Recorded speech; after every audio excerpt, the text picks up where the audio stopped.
Hello everyone, कैसे हैं आप सब लोग। Welcome to our channel. आज के इस वीडियो हम लोग देखने वाले हैं Newton's universal law of gravitation chapter से। तो इसमें क्या होता है Newton's universal law of gravitation. अच्छा, ये बहुत इंपॉर्टेंट टॉपिक है एज पर एग्जाम और कॉन्सेप्ट के अकॉर्डिंग। तो कि यूनिवर्स में जो भी ऑब्जेक्ट है, हर ऑब्जेक्ट दूसरे ऑब्जेक्ट को अपनी तरफ अट्रैक्ट करता है कुछ फोर्स के साथ। तो ये एक ऑब्जेक्ट 1 है, ये ऑब्जेक्ट 2 है, दो ऑब्जेक्ट है। फर्स्ट ऑब्जेक्ट का मास है m1, सेकंड ऑब्जेक्ट का मास है m2, और दोनों के बीच में जो डिस्टेंस है फ्रॉम सेंटर से, सेंटर से जो डिस्टेंस है वो है r। तो क्या बोलेंगे, according to the Newton's universal law of gravitation, every object in the universe attracts some other object with definite force, and this force is directly proportional to the product of their masses। जो दोनों का मास है उसका product आएगा, multiply आएगा, and inversely proportional to the square of its distance between them. Words में कैसे हम लोग देख सकते हैं, every object in the universe attracts some other object with definite force, and this force is directly proportional to the product of their masses and inversely proportional to the square of its period between them। तो यहाँ पे क्या होगा, अभी ये दोनों मैंने अलग अलग लिखा, अभी साथ में लिखूंगा। तो f directly proportional to the m1 and m2 and inversely proportional to the square of its distance.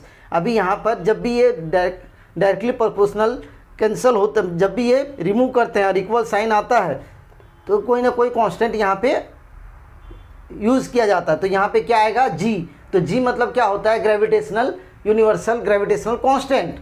ये m1 and m2 divide by r square. अभी मुझे निकालना है g सिर्फ चाहिए, तो क्या आएगा यहाँ पे f r स्क्वायर जो है, यहाँ पे डिवाइड बाय, यहाँ पे मल्टीप्लाई हो जाएगा, यहाँ पे मल्टीप्लाई था, ये डिवाइड बाय हो जाएगा। अच्छा, इसका यूनिट निकालने के लिए क्या करेंगे, यहाँ पे f का यूनिट होता है फोर्स का न्यूटन, डिस्टेंस का मीटर, तो मीटर स्क्वायर, और ये किलोग्राम इंटू किलोग्राम, तो किलोग्राम स्क्वायर आएगा। तो ये इसका यूनिट है newton metre square kilogram square.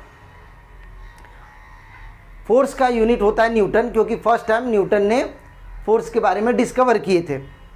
तो ओवरऑल इसमें क्या है, Newton's universal law of gravitation में क्या है, कोई भी ऑब्जेक्ट दूसरे ऑब्जेक्ट को अपनी तरफ अट्रैक्ट करता है कुछ फोर्स के साथ, और वो जो फोर्स रहेगा वो फोर्स डायरेक्टली प्रोपोर्शनल है दोनों का प्रोडक्ट ऑफ मास, और इनवर्सली प्रोपोर्शनल जो दोनों के बीच में जो डिस्टेंस है r। ठीक है, तो जितना ये डिस्टेंस दूर चले जाते रहेगा, जितना ये डिस्टेंस बड़ा होगा, उतना ही फोर्स कम होते जाएगा, क्योंकि इनवर्सली प्रोपोर्शनल है। फोर्स अगर बढ़ रहा है तो ये कम होगा, अगर डिस्टेंस बढ़ रहा है तो ये क्या होगा, कम होगा। उसी तरह से अगर मास बढ़ेगा तो ये भी बढ़ेगा, क्योंकि डायरेक्टली प्रोपोर्शनल है, और इनवर्सली मतलब उल्टा होगा। अगर ये बढ़ रहा है तो ये घटेगा, अगर ये बढ़ रहा है तो ये भी बढ़ेगा, क्योंकि ये डायरेक्टली प्रोपोर्शनल है। ठीक है, तो अगर वीडियो अच्छा लगे तो लाइक शेयर सब्सक्राइब करना। Thank you so much, have a good day.